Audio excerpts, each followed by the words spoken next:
मागच्या वेळेला मी तुम्हाला केमिकल कायनेटिक्सचं सिनॉप्सिस थेरॉटिकल बेस हा पूर्णपणे क्लिअर सांगितलेला आहे. त्यातले जे इम्पॉर्टंट मॅथमॅटिकल फॉर्म्युले जे आहेत ते पण सांगितलं. First order, second order reaction, zero order reaction याच्या संदर्भात पण आपण एक्सप्लेनेशन्स दिलेलं आहे. आणि मेजरली जे आपल्याला एमसीक्यू टाईप क्वेश्चन्स येतील ते सुद्धा आपण त्यामध्ये मी तुम्हाला बोललेलो आहे. आता लक्षात घ्या की तुम्ही तो पूर्णपणे चॅप्टर पुन्हा रिवाइज केला असेल. रिवाइज केल्यानंतर आता आपल्याला कशा पद्धतीनं प्रश्न येतील आणि त्याला अप्रोच कसा व्हायचा एमसीक्यू टाईपला, तर मी तुम्हाला एक एमसीक्यूची पर्टिक्युलरली एक पीडीएफ फाईल पाठवलेली आहे. आणि त्या पीडीएफ फाईलमध्ये प्रत्येक पेजवरती आपल्याला साधारणपणे एक 10-12 एक्झाम्पल्स बघायला मिळतील. त्यातली जे इम्पॉर्टंट आहेत, जे महत्वाचे जे आपल्याला न्यूमेरिकल्स आहेत, एमसीक्यू आहेत, ते मी स्वतः तुम्हाला एक्सप्लेनेशन्स देणार आहे. म्हणजे एक्झॅक्टली तुम्ही काय वाचायला पाहिजे आणि कसं अप्रोच व्हायला पाहिजे टुवर्ड्स द एमसीक्यू हे तुम्हाला माहिती पडेल. ओनली केमिकल कायनेटिक्स वाचलं, सिनॉप्सिस वाचलं, मला फर्स्ट ऑर्डरचं इंटिग्रेटेड रेट लॉचं मॅथमॅटिकल एक्सप्रेशन माहिती आहे, झिरो ऑर्डरचं माहिती आहे, हे माहिती असून चालत नाही, परंतु त्याचं ऍप्लिकेशन कसं आहे हे सगळ्यात इम्पॉर्टंट क्रायटेरिया येतो, हा लक्षात ठेवा. मग सगळ्यात सुरुवात करत असताना पेज नंबर तुम्ही जर पहिला जो प्रश्न आहे पेज नंबर 636 हे पीडीएफ फाईल मधला आपला पेज नंबर 636 आहे. त्याच्यावरती लिहिलंय बघा जनरल अँड मिसलेनियस एमसीक्यूज. आणि प्रत्येक पेजच्या खालती तुम्हाला आन्सर की पण दिलेली आहे. परंतु पहिल्यांदा आन्सर की कडे जायचं नाही आहे, आपल्याला एक्झॅक्टली तो काय प्रश्न आहे तो समजून घ्यायचा आहे. ते पहिले थेरॉटिकल क्वेश्चन्स आहेत हे लक्षात ठेवा. आता पहिला प्रश्न विचारलाय, among the following reaction the fastest one is. आता तुम्हाला ऑप्शन्स दिलेत, burning of coal, rusting of iron, conversion of a monoclinic to rhombic sulphur and precipitation of a silver chloride by mixing silver nitrate. ह्यामधली सगळ्यात fastest reaction कुठली, तर तुमच्या डोक्यात direct burning of Coal तर येईल किंवा conversion of a monoclinic sulphur to rhombic sulphur येईल. रस्टिंग येणार नाही कारण का ते तुम्ही स्लो म्हणूनच सांगाल, परंतु बर्निंग ऑफ कोल आणि conversion of a monoclinic, okay, ह्यामध्ये जर तुम्ही बघितलं तर हे जर तुम्ही ऑप्शन सिलेक्ट केले तर हे चुकीचे ठरू शकतात. कारण त्याचा महत्वाचा जो पार्ट जो आहे तो precipitation of a silver chloride by mixing silver nitrate. आता का आहे तसं जर तुम्ही बघितलं तर दॅट इज आयोनिक रिॲक्शन येते. म्हणजे सीएल ला सबस्टिट्यूट NO2 करतो आणि ज्यावेळेला आयोनिक रिॲक्शन येते ही आयोनिक रिॲक्शन ही फास्टेस्ट असते as compare to burning of coal or particularly conversion of a monoclinic. कारण मोनोक्लिनिकला हीट द्यावी लागते, त्याला तेवढा कन्व्हर्जन करण्याकरता टाइम द्यावा लागतो, म्हणजेच ती फास्टेस्ट नाही आहे. परंतु तुम्ही सिल्वर क्लोराइड मध्ये सिल्वर नायट्रेट टाकलं की लगेच तुम्हाला प्रेसिपिटेट बघायला मिळतो, हे लक्षात ठेवा. म्हणजेच आयोनिक रिॲक्शन ही घडते. म्हणून आपण जर 76 ह्याचं जर उत्तर बघितलं तर ते ऑप्शन डी येतं. ह्या पद्धतीनं तुम्हाला प्रत्येक एमसीक्यूज आपल्याला सोडवायचा आहे, हे लक्षात ठेवा. त्याच्यानंतर burning of coal is represented as. आता बर्निंग ऑफ कोल हे काय आहे रे, की the rate of the reaction is increased by. आता बर्निंग ऑफ कोल म्हणजे तुम्हाला माहिती आहे कार्बन प्लस ऑक्सिजन. आता ह्याचा रेट इन्क्रीज कधी होईल रे, तर decrease in concentration of oxygen नाही, तर ऑक्सिजन काय करतो, हेल्प करतोय बर्निंग करता. पावडरिंग ऑफ द लम्स, जेवढं powdering of the lumps, decreasing of the temperature of a coal आणि प्रोव्हाइडिंग इनर्ट ऍटमॉस्फिअर. आता इथं लक्षात ठेवा सगळ्यात महत्वाचं आहे की जेवढा सरफेस एरिया आपल्याला इन्क्रीज होईल तेवढा रेट इन्क्रीज होणार आहे. आता हा सरफेस एरिया पार्ट कुठला आला तर सरफेस केमिस्ट्री मधला 11वीचा जो ऍडसॉर्प्शन फॅक्टर म्हणतो, म्हणजे जेवढं पावडर सरफेस एरिया जास्त बघायला मिळेल, सरफेस एरिया जास्त की रेट ऑफ रिॲक्शन हे इन्क्रीज होणार, कारण का कॉन्सन्ट्रेशन हे वाढतं. ओके, हे लक्षात ठेवा. बाकीचे जे पार्ट्स आहेत डिक्रीज ऑक्सिजन पोलचं करून आपल्याला कधीही पर्टिक्युलरली बर्निंग इन्क्रीज करता येत नाही. मग इथं रेट कसा इन्क्रीज होईल, मग आपल्याला कोल हा पावडर फॉर्म मध्ये नेला पाहिजे. म्हणजेच जर तुम्ही 11वीचं सरफेस केमिस्ट्री जर बघितलं तर तुमच्या असं लक्षात येईल की जे आपण particularly nature of the absorbent आणि ऍडसॉर्बंट हे जर घेतले तर ते पावडर फॉर्म मध्ये जेवढे असतील तेवढा आपल्याला रेट इन्क्रीज बघायला मिळतो, हे लक्षात ठेवा. आता हे पहिले दोन घेतलेत हे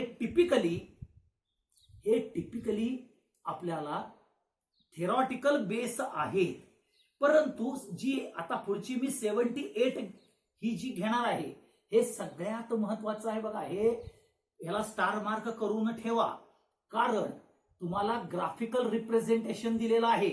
आता त्या ग्राफिकल रिप्रेझेंटेशन मध्ये बघा तुम्ही, फॉर अन एक्झोथर्मिकल केमिकल प्रोसेस तुम्हाला 2 स्टेप्स दिलेले आहेत. A + B = X स्लो म्हणून दिले बघा पुढं.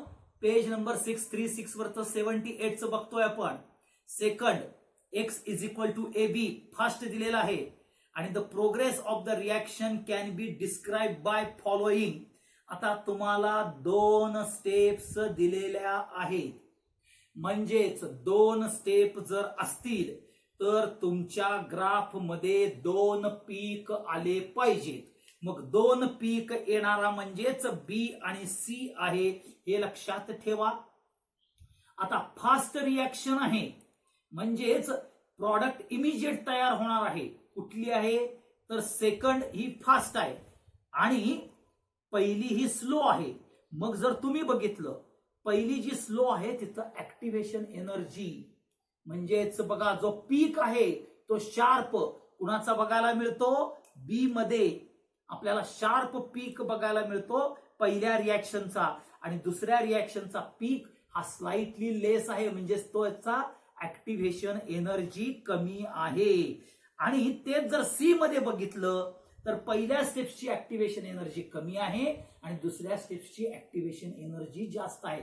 जिथं फास्ट रिॲक्शन आहे ती सेकंड स्टेप्स मध्ये आहे, म्हणजेच तिथं ऍक्टिव्हेशन एनर्जी ही कमी पाहिजे. म्हणजेच आपला जो ग्राफ येणार आहे तो बी हा ग्राफ येणार आहे, हे लक्षात ठेवा. कुठल्या 2 काउंट्स वरती 2 पीक मधला पहिला पीक हा ह्याची ऍक्टिव्हेशन एनर्जी जास्त असली पाहिजे आणि सेकंड स्टेपची ऍक्टिव्हेशन एनर्जी कमी पाहिजे, so that reaction takes place in a fast manner. आणि म्हणून आपल्याला ऑप्शन बी हे बघायला मिळतं. आता पुढचा जो सगळ्यात मी महत्वाचा पार्ट घेणार आहे तो म्हणजेच 85 हा महत्वाचा पर्टिक्युलरली जो न्यूमरिकल्स आहेत ते लक्षात ठेवायचं. आता ह्यामध्ये काय लिहिलंय बघा 85 मध्ये, for a reaction A2 product आणि तुम्हाला A0 = 2m हे दिलेलं आहे आणि after 10 minutes the reaction is only 10% complete. 10% complete दिलेली आहे. And what is the T half of the reaction, आपल्याला टी हाफ काढायचं आहे. आता ह्याला 2 पद्धतीनं तुम्ही टी हाफ काढू शकता राजानो. ओके, आता हे दोन्ही टी हाफ काढत असताना एक कॉन्सन्ट्रेशन दिलेलं आहे A0 = 2m. आता जर तुम्ही बघितलं A0 = 2m दिलेलं आहे, या इथं मी घेतलेलं आहे. आता A0 आपल्याला 100 येणार आहे, 90 येणार आहे. आणि ज्यावेळेला तुम्ही 90/100 × 2 कराल तर त्यावेळेला तुम्हाला मोलर कॉन्सन्ट्रेशन आफ्टर 10 मिनिट्स बघायला मिळेल as per the rate of the reaction. मग तो येईल 1.8. आता तुम्हाला महत्वाचा म्हणजेच एक हा तरी K is equal to 1.T हा फर्स्ट ऑर्डर करता येतो ज्या वेळेला फक्त कॉन्सन्ट्रेशन टर्मिनॉलॉजी येते. म्हणजे 1.T लॉग ऑफ A0/80 हा तरी तुम्ही फॉर्म्युला वापरा, किंवा तुम्हाला दुसरा सगळ्यात महत्वाचा जो आहे तो K is equal to 2.303/10 log of, म्हणजे हा आहे बघा formula K is equal to 2.303/T into log of A0/80. आता A0 किती आहे तुमचा 10 आहे, 80 किती आहे म्हणजेच A0 आहे 100, 80 आहे 90, म्हणजेच तुमचा 10/9 येईल. बरोबर आहे का, 10/9 येईल, कारण का A0 तुमचा 100 आहे, इथं 100 घेणार, 80 म्हणजे 90 घेणार, म्हणजे 10/9 येईल. आता हे जर सोडवलं तर तुमचं उत्तर येतं 0.0105. ही कुणाची किंमत येते, K ची किंमत येते. तसंच तुम्ही जरी वरचं जरी सोडवलं 1/10 इंटू लॉग ऑफ 2/1.8 तरी सुद्धा आपल्याला उत्तर काय येणार आहे 0.0105. म्हणजेच हे जरी घेतलं, ह्याला स्टार मार्क करून ठेवा, हे जरी घेतलं किंवा हे जरी घेतलं. आता कॉमनली तुम्ही काय करा, तुम्ही रादर दॅन 2 मोलर च कन्व्हर्जन आफ्टर 10 मिनिट्स किती कॉन्सन्ट्रेशन होतंय ह्याच्या नादाला न लागता डायरेक्ट काय करा, K is equal to 2.303/10 log of 10/9 हे घेऊन, म्हणजे 10/9 म्हणजेच A0/80 घेऊन, म्हणजेच 100/90 घेऊन पहिल्यांदा T ची किंमत काढा, K ची किंमत काढा, आणि मग तुम्हाला फर्स्ट ऑर्डर करता T हाफ दिलेला आहे बघा इक्वल टू 0.693/K. त्याच्यामध्ये तुम्ही 0.0105 हे टाकला की तुम्हाला आन्सर मिळेल. आणि ते आन्सर जे आहे ते जर तुम्ही घेतलं तर 66 मिनिट्स हे तुम्हाला बघायला मिळेल. आणि ह्या पद्धतीनं तो पार्ट पहिला सोडवायचा आहे. समजलं, लक्षात घ्या. हे जो आपण आत्ताच एक्झाम्पल बघितलेलं आहे, हे एक्झाम्पलचा क्रायटेरियाच काय आहे तर लक्षात घ्या. तर first order reaction K is equal to 2.303/T log of A0/80 हा फॉर्म्युला तरी वापरला जातो, किंवा जर मोलर कॉन्सन्ट्रेशनच्या दृष्टिकोनातून बघितलं तर K is equal to 1/T log of A0/80 हे वापरलं जातं. आता 80 कसं काढलं आपण तर 90/100 इंटू 2 केलं आणि मोलर कॉन्सन्ट्रेशन काढलं. तर ते एवढ्या डिफिकल्ट जाण्यापेक्षा आपल्याला 100 A0 येईल, त्याच्यामधून 10% कंप्लीट झालं म्हणजे 80/90 येईल. 100/90 करा आणि आपला जो नेहमीचा पाथ आहे ते न काढा, म्हणजेच तुम्हाला K ची व्हॅल्यू येईल. K ची व्हॅल्यू T हाफ मध्ये घाला, म्हणजेच तुम्हाला इझिली आन्सर येईल. ह्याला टिपिकली स्टार मार्क करून ठेवा, असा प्रश्न तुम्हाला विचारला जातो. आता पुढचं 79 बघा. 79 मध्ये हायपोथेटिकल रिएक्शन दिलेली आहे बघा. 79 मध्ये काय दिलेली आहे हायपोथेटिकल रिएक्शन बाळानो, 2x + y is equal to m + n if concentration of y is kept constant but that of x minus is tripled. Okay, काय concentration of y is kept constant but that of x is tripled, the rate of reaction then will be. इथं काय येईल, increase by 3 times, increase by 6 times, increase by 9 times and D in unpredictable. आता तुम्ही hypothetical reaction दिलेली आहे. Okay, सगळे तुम्ही जण काय करणार रे तर तुम्हाला हा जो 2x + y दिलेला आहे, म्हणजेच तुम्ही रेट ऑफ रिएक्शन काढणार r is equal to x⁻² into y⁻². हे तुमचं नेहमीच्या पद्धतीनं काढायचा प्रयत्न करणार. बरोबर आहे. आता ह्यामध्ये महत्वाचं काय आहे की तुम्हाला y कॉन्सन्ट्रेशन कॉन्स्टंट ठेवलेलं आहे आणि x चं ट्रिपल केलेलं आहे. मग जर तिथं x ची व्हॅल्यू ट्रिपल मध्ये जर टाकली तुम्ही, ओके, म्हणजे 3x जर टाकलं तर 3चा स्क्वेअर म्हणून तुम्ही 9 कराल, बरोबर आहे ना.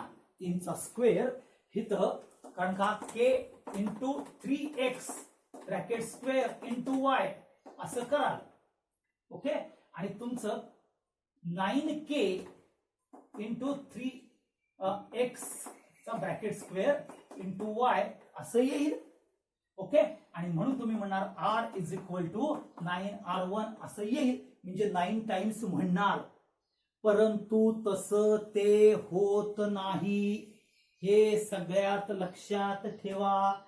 कारण पर्टिक्युलरली आपल्याला ह्याच्यामध्ये जो रेट लॉ आहे ही हायपोथेटिकल रिॲक्शन आहे, लक्षात घ्या. हायपोथेटिकल रिॲक्शन असल्यामुळं ओके, आणि सगळ्यात महत्वाचं हे रेट लॉचं नॉलेज असणं महत्वाचं आहे. आता ह्यामध्ये हायपोथेटिकल आहे, तुम्हाला माहिती आहे का ही इलिमेंटरी रिॲक्शन आहे, म्हणजे ओनली 1 स्टेप रिॲक्शन आहे का कॉम्प्लेक्स रिॲक्शन आहे माहिती आहे का नाही आहे. ही रिॲक्शन स्लो स्टेप आहे का माहिती नाही आहे. म्हणजेच all the things with respect to rate law हे अनप्रेडिक्टेबल आहे, आणि म्हणून अनप्रेडिक्टेबल असल्यामुळं ह्याच्यामध्ये जो रेट ऑफ रिॲक्शन सुद्धा आपल्याला अनप्रेडिक्टेबलच बघायला मिळेल. फक्त तुम्ही हे करू नये म्हणून मी तुम्हाला सांगितलं की लगेच रेट इज इक्वल टू तुम्ही तो रेट लॉ मांडाल. ओके, जे हुशार लोक आहेत ते रेट लॉ मांडतील, त्यात 3 टाइम्स एक्सचं कॉन्सन्ट्रेशन वाढवतील आणि 9 टाइम्स म्हणून उत्तर देतील. नाही, कारण आपल्याला इथं इनसफिशियंट डेटा आहे. इनसफिशियंट डेटा आहे म्हणजेच काय आहे की इथं अनप्रेडिक्टेबिलिटी ऑफ रेट लॉ आहे राजानो. का तर ती हायपोथेटिकल सिच्युएशन आहे, तुम्हाला माहिती नाही सिंपल रिॲक्शन आहे का आपल्याला कॉम्प्लेक्स रिॲक्शन आहे, म्हणजेच स्लो स्टेप्स आहे का नाही माहिती नाही आहे, म्हणून ही अनप्रेडिक्टेबल आहे. So here you cannot have a rate law, हे लक्षात ठेवा. आणि म्हणून 79 हा महत्वाचा पार्ट येईल. ओके, ह्याला 79 ला सुद्धा स्टार मार्क करून ठेवा. पुढं, which of the following do not affect the rate of the reaction. आता रेट ऑफ द रिॲक्शन 80 मध्ये कोण अफेक्ट करणार नाही, तर टेम्परेचर करतोय, कॉन्सन्ट्रेशन करतंय, कॅटॅलिस्ट करतंय. फक्त एन्थाल्पी म्हणजेच डेल्टा एच हे अफेक्ट करत नाही. बघा लिस्ट दिलेली आहे मी तुम्हाला, कॉन्सन्ट्रेशन, टेम्परेचर, प्रेशर, पीएच, ह्या सगळ्या गोष्टी अफेक्ट करतात. नेचर ऑफ द रिॲक्टंट हे अफेक्ट करतात, परंतु कुठेही एन्थाल्पी अफेक्ट करत नाही रेट ऑफ रिॲक्शन्स वरती, हे लक्षात ठेवा. आतापर्यंत आपण बघा एक 76, 77, 78, 79, 80 आणि 85 असे आपण बघितलेले आहेत. आता मी तुम्हाला आणखीन एक 2-3 घेणार आणि त्याच्यानंतर आपल्याला महत्वाचा हा पहिला पार्ट आपण संपूया. आता पुढचा जो येईल 81, कन्सिडर अ गॅशियस रिॲक्शन. आता रिॲक्शन्स दिलेली आहे तुम्हाला, रेट काय दिलेला आहे राजानो, के. ओके, के दिलेला आहे जवळ. ओके, जर तुम्हाला रेट काय दिलेला आहे, rate is equal to K into A and B, म्हणजेच ऑर्डर 1+1 म्हणजे सेकंड ऑर्डर असणार आहे. The volume of the vessel containing, okay, जो व्हॉल्यूम आहे व्हेसलचा containing this gaseous is suddenly reduced to 1/4 of the initial volume. Initial व्हॉल्यूमच्या 1/4 आपल्याला बघायला मिळणार आहे. The rate of the reaction as compared with original volume हा आपल्याला काढायचा आहे. आता हे आर आहे, मग जर तुम्ही R1 जर घेतला तर R1 ला काय येईल रे, के इंटू 1/4 इंटू ए आणि परत 1/4 इंटू बी, म्हणजेच ह्यांचा जर गुणाकार केला तर 16. ओके, म्हणजेच 1/16. ओके, बरोबर आहे का, 1/16 के इंटू ए इंटू बी. आता हे के इंटू बी म्हणजेच आर आलं, म्हणजेच 1/16 R. Therefore R is equal to 16R1. कळलं? म्हणून 16 टाइम्स आपल्याला बघायला मिळतं. समजलं?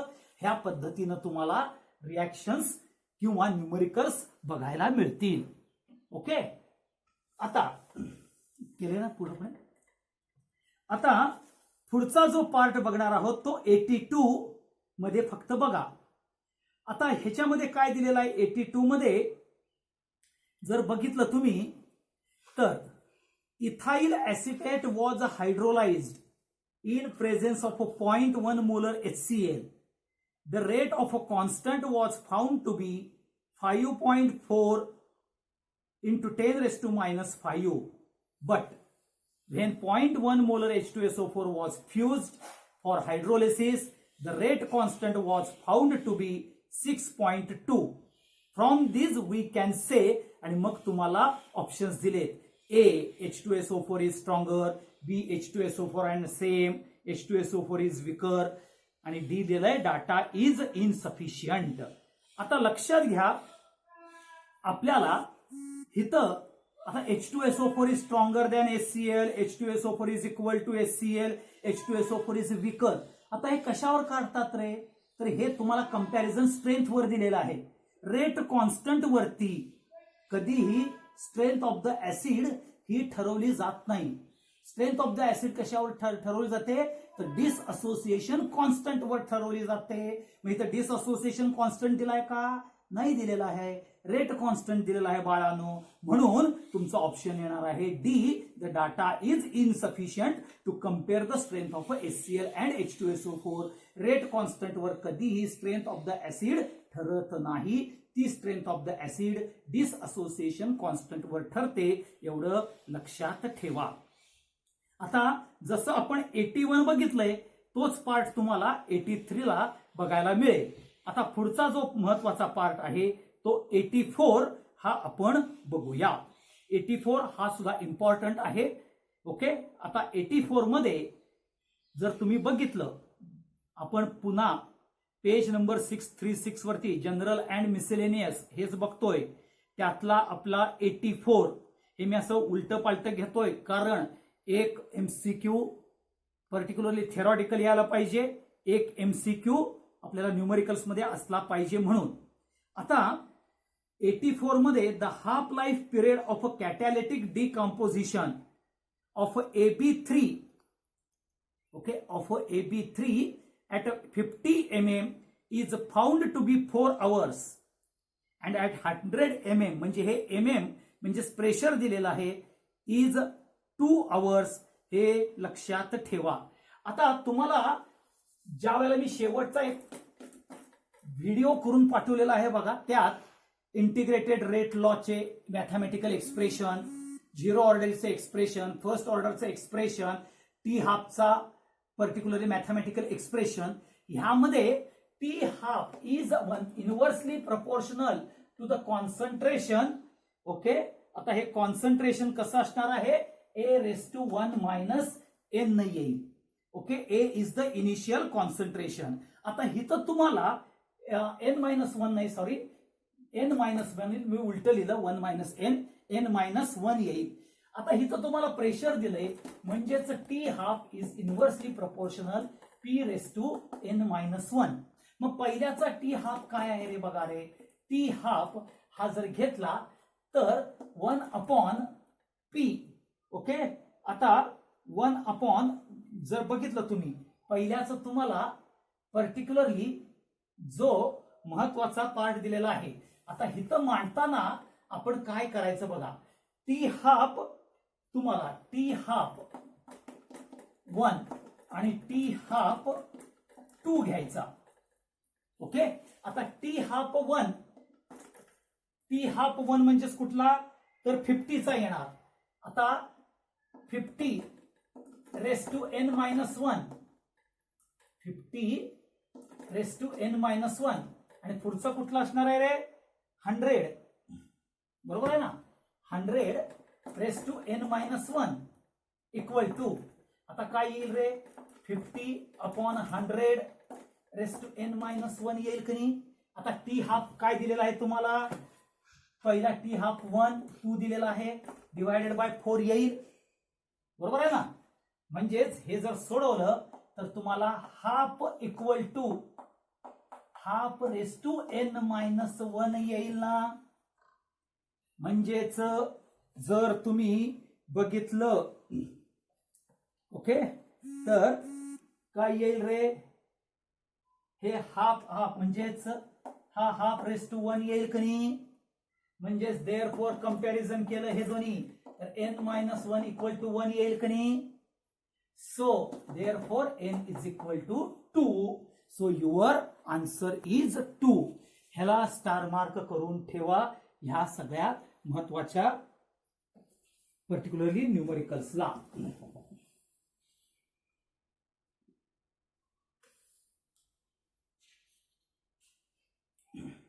झालं. या पुढचं, आता पुढचा आपण परत 86 हा बघा. 86 आणि 87 हे दोन घेईन. म्हणजेच इथं पहिला आपला महत्वाचा जनरल मिसलेनियस मध्ये आपल्याला जे न्यूमरिकल्स घ्यायचे होते ते आपण बघतोय. तर पहिल्यांदा 86 मध्ये बघा, for a zero order reaction the plot of a concentration versus time is a linear. आता 86 मध्ये जर तुम्ही झिरो ऑर्डर, मी तुम्हाला एक पर्टिक्युलरली शेवटी ग्राफिकल रिप्रेझेंटेशन मॅथमॅटिकल एक्सप्रेशनचा व्हिडिओ पाठवलेला आहे बघा. त्यामध्ये फर्स्ट ऑर्डरचा ग्राफ, झिरो ऑर्डरचा ग्राफ, सेकंड ऑर्डरचा ग्राफ, थर्ड ऑर्डरचा ग्राफ, हाफ लाईफ पिरियडचा ग्राफ हे सगळे पाठवलेले आहेत. त्यावरून जर तुम्ही बघितला तर सगळ्यात महत्वाचा की for a zero order reaction आपल्याला जो बघायला मिळतो तर निगेटिव्ह स्लोप बघायला मिळतो झिरो ऑर्डरचा. आणि झिरो ऑर्डर रिॲक्शन ह्याच्यामध्ये व्हर्सेस टाइम, निगेटिव्ह स्लोप आणि नॉन झिरो इंटरसेप्ट, तो कुठेही झिरो ऑर्डर मध्ये इंटरसेप्ट होत नाही. ओके, आता का होत नाही तर तुम्हाला माहिती आहे झिरो ऑर्डर्स मध्ये काय येईल, minus d A by d t is equal to k येईल. ओके, म्हणजेच d A is equal to minus k into d t. Okay, हे लक्षात ठेवा. म्हणजेच जर तुम्ही बघितलं तर आपल्याला ए मायनस के टी हा पार्ट बघायला मिळतो. पुन्हा एकदा सांगतो की जर तुम्ही बघितलं झिरो ऑर्डर हे रिॲक्शन तर त्याचं कॉन्सन्ट्रेशन व्हर्सेस टाइमचा ग्राफ जर बघितला, हा लिनियर आहे. लिनियर कसा आहे, निगेटिव्ह स्लोप आहे, परंतु कुठेही तो intercept non zero and non zero intercept आहे, हे लक्षात ठेवा. ओके, तो झिरो मध्ये इंटरसेप्ट होत नाही, नॉन झिरो व्हॅल्यूजला इंटरसेप्ट होतो. हा सगळ्यात महत्वाचा पॉइंट. ठीक आहे. आता सगळ्यात पुढचा जो बघायचा आहे तो 87 आपल्याला.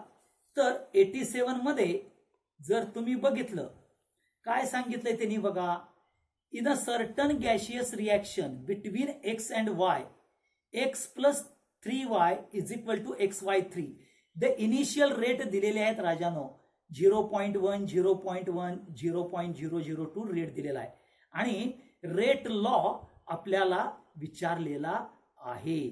आणि रेट लॉ हे करत असताना आता आपण रेट लॉ कसे करतो, प्रत्येकी 4 दिलेले आहेत. ओके, आता जर तुम्ही रेट लॉ हे जर काढत असणार आहात तर आपल्याला ऑर्डर पाहिजे विथ रिस्पेक्ट टू ए आणि विथ रिस्पेक्ट टू बी हे काढलं पाहिजे राजानो. म्हणजे एक्स आणि वाय, आता हा एक्स प्लस 3y आहे. ओके, आणि त्याचा इनिशियल रेट XY3. आता बघा हा, पहिलं जे दिलेलं आहे 0.1, 0.1, 0.002 म्हणजेच पहिला तुमचा बघा R1 equal to, okay, R1 equal to म्हणजेच 0.02 हा रेट आहे, equal to 0.1 into 0.1. Okay, equation number 1. Equation number 2 0.002 sorry इथं हा परत 0.002 इकडे येईल, पर्टिक्युलरली 0.2, ओके 0.1, इक्वेशन नंबर 2, असे सगळे इक्वेशन लिहून घ्यायचे. ओके, आता इथं जो रेट येणार आहे आपल्याला, हा रेट कसा काढणार तुम्ही? आर इज बघा ह्याचा rate R is equal to okay k into, इथे के च्या व्हॅल्यू असणार आहेत, k into x into y raise to 3 असे येणार आहे. म्हणजे इथं सगळ्यात वाय रेस टू 3 आपल्याला घ्यायला लागणार आहे. असं सगळं तुम्ही घेतला. ओके, आणि हे घेतल्यानंतर मग आपल्याला पहिल्यांदा विथ रिस्पेक्ट टू ए चा, आता इथं वाय रेस टू 3 किंवा वाय रेस टू हे घेण्यापेक्षा इथं आपण एम आणि एन घेऊया, एम आणि एन घेऊया, कारण का आपल्याला हे फाइंड आउट करायचं आहे. या दोन्ही गोष्टी फाइंड आउट करायच्या आहेत. हे तुम्ही जनरलाइज जर लिहायला गेला तर लगेच तुम्ही 1 आणि 3 म्हणून मोकळं व्हाल. ओके, आणि मग तुमचा आन्सर ए येईल. तर ए आपल्याला काढायचं नाही आहे आन्सर, हे लक्षात ठेवा. नाहीतर तुम्ही नॉर्मल रेट टाकून एक्स म्हणजे बघा परत एकदा सांगतो, नॉर्मल हे घेतलं तर R is equal to K into X raise आणि वाय रेस टू 3 हे ऑप्शन पण दिलेलं आहे बघा ए मध्ये, तो नाही आहे. आपल्याला ही एम आणि एन ची व्हॅल्यू काढायची आहे. मग परत तिसरा जर तुम्ही घेतला 0. कुठला आहे परत 0.008 equal to K into okay 0.3 raise to M, परत पुढचा काय येईल 0.2 रेस टू एन, तिसरं घ्यायचा आणि तसंच चौथं मांडायचं आहे. मग आपल्याला पहिल्यांदा जर एम ची व्हॅल्यू घ्यायची असेल तर काय करता येईल राजनो? बघा 1 आणि 2 ह्यांचं डिवायडेशन जर तुम्ही केलं तर एम ची व्हॅल्यू येईल का नाही बघा, कारण काय हे आणखी हा कॅन्सल होणार आहे राजानो. 1 डिवायडेड बाय 0.02 हे कॅन्सल होईल. ओके, म्हणजेच एम ची व्हॅल्यू 0 येईल का नाही बघा. ओके, तसंच तुम्ही ज्या वेळेला आपल्याला फाइंड आउट करत असताना 0.3 आणखी 0.4 आणि 0.3 दिलेला आहे. बघा इथं 0.018 equal to K into 0.4 okay into 0.3 M raise to N, आणि हे आपल्याला बघायला मिळतं. ओके, आता ह्यामध्ये जर आपल्याला कॅल्क्युलेशन्स मध्ये जर आपल्याला करायचं जर आपण ठरवलं, ओके कुठल्यामध्ये बघा हा एक्स ची व्हॅल्यू 0.3 आहे, इथं 0.4 आहे, इथं 0.2 आहे, 0.3 आहे. ओके, पहिल्यांदा आपल्याला ए विथ रिस्पेक्ट टू ए काढलं, तुम्ही इक्वेशन 1 आणि 2 घेऊन काढलेला आहे. आता आपल्याला माहिती आहे एम ची व्हॅल्यू 0 आहे. ओके, काढलेला आहे तुम्ही, ठीक आहे. आता पर्टिक्युलरली 0.03 आणि 0.04 आहे, 0.3 0.4 म्हणजे पहिल्यांदा आपण 0.2 0.1 0.1 0.2 0.3 डिवायडेड बाय म्हणजे 4 डिवायडेड बाय 3 करू शकतो. 0.018 divided by 0.018 equal to K into 0.4 raise to M 0.3 raise to N divided by K into 0.3 raise to M and 0.2 raise to N, हे लक्षात घ्या.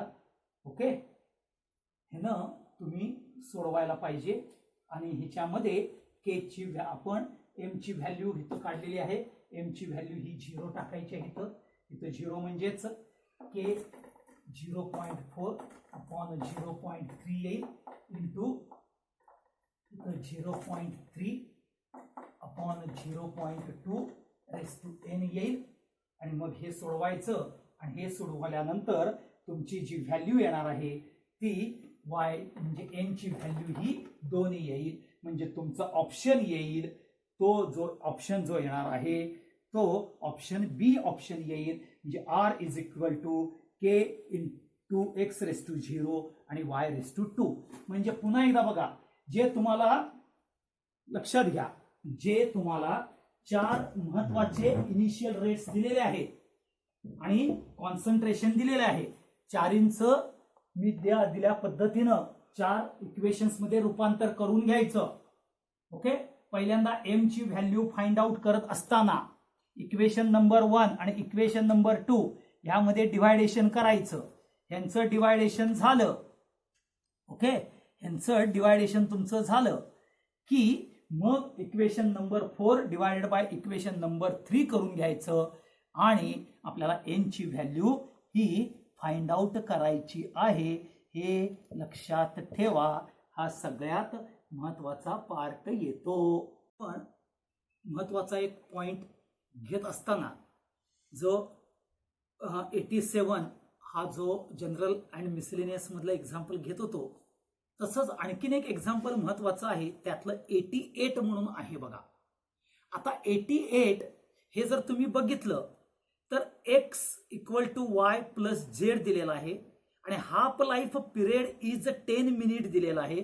and in what period of time would the concentration of x be reduced to 10% of original concentration? बघा, ह्याला star mark करून ठेवा, हा प्रश्न विचारला जाईल. कसं, हाफ लाईफ पिरियड दिलेला आहे, 10 मिनिट्स दिलेला आहे. What period of the time would be the concentration of X be reduced to the 10%, हे तुम्हाला दिलेलं आहे. म्हणजेच काय करायचं राजानो, पहिल्यांदा तुम्हाला टी हाफ दिलेला आहे, तुम्हाला माहिती आहे t half is equal to 0.693 upon k, म्हणजेच k is equal to 0.693 upon t half. हे टी हाफची पहिल्या ह्याच्यात दिलेली व्हॅल्यू किती आहे बघा, टी हाफची तर ती 10 आहे. इथं टी हाफची व्हॅल्यू 0.693 अपॉन 10 ही के ची व्हॅल्यू काढा. आता ह्या के ची व्हॅल्यू मिळाली की पुढच्या ह्याच्यामध्ये टी हाफ 0.693 अपॉन के काढायचं. मग आता 0.693 आणि तुमची जी के ची व्हॅल्यू आलेली आहे, ओके. आता ही करत असताना ह्याच्यामध्ये गडबड होण्याची शक्यता काय आहे, तर आपल्याला काय दिलेलं आहे, द कॉन्सन्ट्रेशन रिड्यूस टू 10% हे दिलेलं आहे. म्हणजे नंतर तुम्ही काय कराल, ही के ची व्हॅल्यू ह्याच्यामध्ये घालाल आणि परत T half काढाल.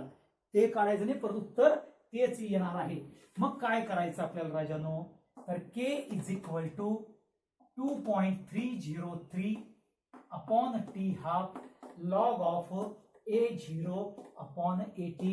Therefore, T half is equal to 2.303 upon K log.